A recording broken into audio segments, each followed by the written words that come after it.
on, guys? Cameron here with Canadian Gamer, coming at you with another video. We are on the launch pad. Woo! Yeah! So before we get into that, just a quick something else I want to mention here. I got an email yesterday from Analog. They're doing a limited edition, of course, of the Analog Pocket, and it's going to be a glow-in-the-dark console, which is pretty cool. But to be honest with you, I'm fine with just having the black console. I talked about it before. When you're dealing with handheld games, at least for me, when I'm looking at the Analog Pocket in this instance, right, and the screen's lit up, I want everything else around the screen to be black so my eyes can set in on kind of like a TV. Why do you think TVs are black? They're black for that reason. So the glow-in-the-dark Pocket, when you're not using it at night, it's going to be like a, you know what glow-in-the-dark products look like, obviously. And then at night, it's going to be lit up green. Well, I don't want this console, this handheld, to be lit up glowing in the dark while I'm trying to play my games. It's just, doesn't do it for me. Great for scalpers, though. So, yeah, today we're going to talk about Starfield because there's lots of drama happening. All the usual suspects on YouTube are posting a lot of BS content, so we're here to sort of debunk some of this bullshit that's flying around out there. So the first thing is, I did drive out to Walmart tonight, and I was going to pick up a Starfield Xbox Series controller, but they didn't have them in stock. I did check online, it said they were available, and then I drove down and they weren't. And the guy said, no, you have to order it, and then it'll be at the store like a couple of days later. So, yeah, sure, maybe it was my fault. I should have looked at it a little bit closer when I was looking at it online. But it's not a big deal. I was able to take the Mercedes out for a little bit of a drive, get out of the house, so no complaints there. Okay, so let's get on to the meat and potatoes of today's video. Talking about some of the bullshit that's going on. Some of the chatter. So the first thing is, Microsoft has pulled the plug on this sort of dollar program where you can sign up for Game Pass for $1. I don't know how it works. Maybe you get to, it's like a trial where you can play it for like 14 days for $1 as an example. We've seen that before.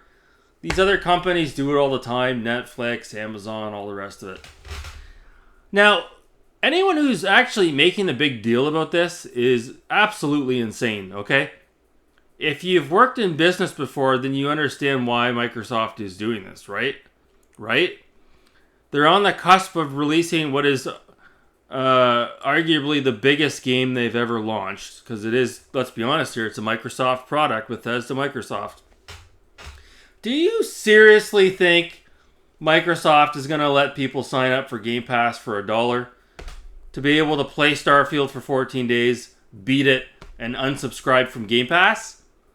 Of course they're not going to let people do that. Of course not.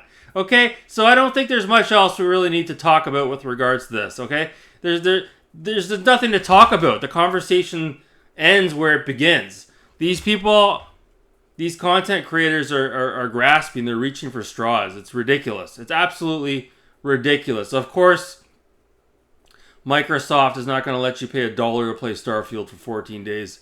Holy fuck. You should be so lucky that you're able to pay $10 to subscribe to Game Pass and play it for 14 days. So, yeah, moving on from that. There's apparently a big snafu. Microsoft and Bethesda are being real particular about what websites and what content creators are allowed to have review codes for Starfield.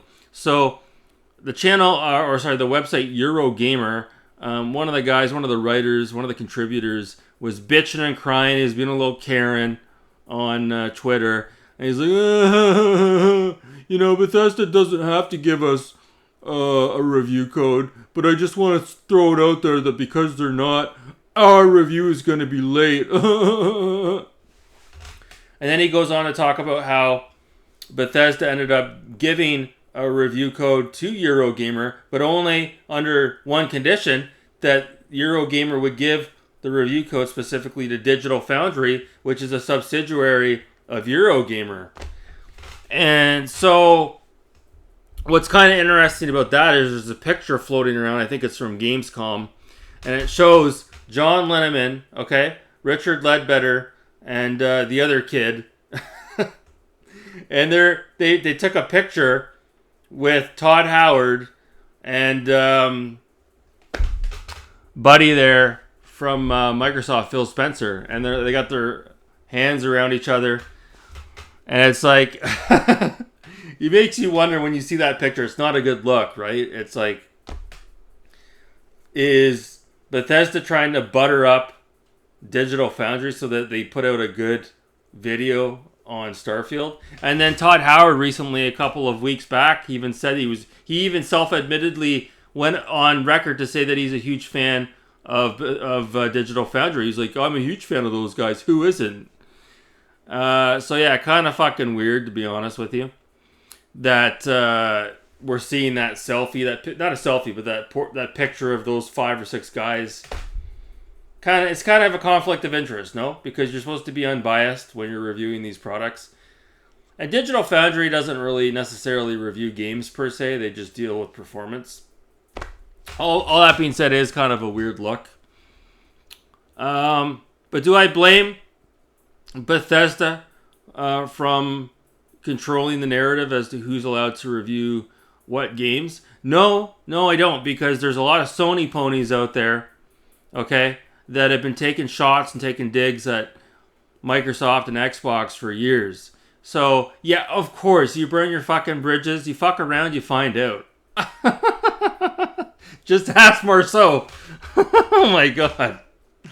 So, yeah, I don't blame Bethesda for controlling the narrative there. I don't blame them at all. It's their game. It's Microsoft's game. This is an expensive proposition for Microsoft. Okay, they don't need to have these asshole reviewers out there like Dreamcast guy putting up fake reviews, which can affect the bottom line of this game. If it's negatively reviewed before somebody's actually even played it, and they're putting out a bullshit review for clicks, we've all seen how that goes, right? We saw it with Cyberpunk 2077. Hey, say what you want about Cyberpunk. Okay, for all of its faults, maybe it wasn't the best performing game on the last gen consoles. I played it on my Xbox One, and I had a lot of fun with it. I didn't experience that many glitches. There was some glitches, sure, but like it didn't really, in the grand scheme of things, affect how I felt about, the game after I had completed it. But I digress. So there was some other stuff going on with Starfield as well. What else was going on? I know there was some other... Oh, yeah. So there's some leaked gameplay, which shows one guy that ran across one of the planets, and he hit an invisible wall, and a message came up telling him to sort of like turn around and go back. Kind of like what you would see... Well, exactly like what you would see in Fallout, right? Or even Skyrim. You go to the edge of the map, and it would do that. And people are making a big deal about this. And they're comparing this game to No Man's Sky. Now, I have No Man's Sky. I thought, from what I had played, I didn't play a lot of it, but I played a little bit of it. And I thought it was really cool. I even purchased a copy for Marceau. And he never even bothered to play it. He just threw it aside. He threw it in his closet. Never thought to play it. But yeah, no, whatever. It's a real good game. And people are comparing No Man's Sky to Starfield. Well, that's just fucking ridiculous. Seriously? Really? Do you seriously expect to run around a planet all the way around? You wouldn't be able to do that in real life. You'd be running for days. You'd be running for years. Oh my god.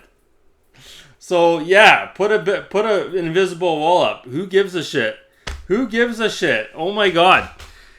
You're gonna be so immersed in the main story and the quest line and all the other stories and quest lines in the game. At least I will be. I'm not going to be trying to exploit the game and try to run across the planet for 10 minutes just to, oh, look at this invisible wall. Oh. No, that's not even going to happen when I play the game because I don't have time to fuck around with shit like that. No way. I'm going to be playing the main quest and all the other side quests as well, okay? I'm going to know where I want to go. I'm going to be following the direction of where I need to go. Okay? Sure, maybe I'll explore once in a while, but it'll never be to the point where I'm constantly hitting invisible walls. So, yeah, so basically, the last thing I want to say before we end this video here is, yeah, here we go. Like I talked about the other day, okay, console wars are flaring up. We've got a bunch of people that are touting this game as the second coming of Christ, okay? I'm not quite there yet. I think it's going to be Fallout in space with much better graphics and probably a better soundtrack. But then you've got the other people, which are predominantly Sony ponies out there, that are already writing this game off before it has even been released. The other thing too is you best believe it. You best believe it. There's a bunch of people out there right now that are either contemplating or they've already ran out and at the very least bought an Xbox Series S to be able to play this game. I'm seeing it online. I'm seeing it all over. People are running out to buy Xbox consoles. Now that being said, these consoles are not as hard to get as it was, when they first came out. I went into Walmart tonight and there was plenty of Xbox Series X's. There was PS5s. So that's not an issue. That's not a problem. But what I am saying is maybe in more of a metropolitan area like downtown Toronto or downtown Montreal, hey, maybe it will be harder to get an Xbox console on launch day. It'll be interesting to see, right? It'll be interesting to see. So there's lots going on. I haven't watched any of the leaks. I haven't watched any of the gameplay. I'm trying to stay as far away from that as possible. I want to be able to just play that fresh eyes. And yes, I am going to look to see if I can get that Starfield controller. I need it.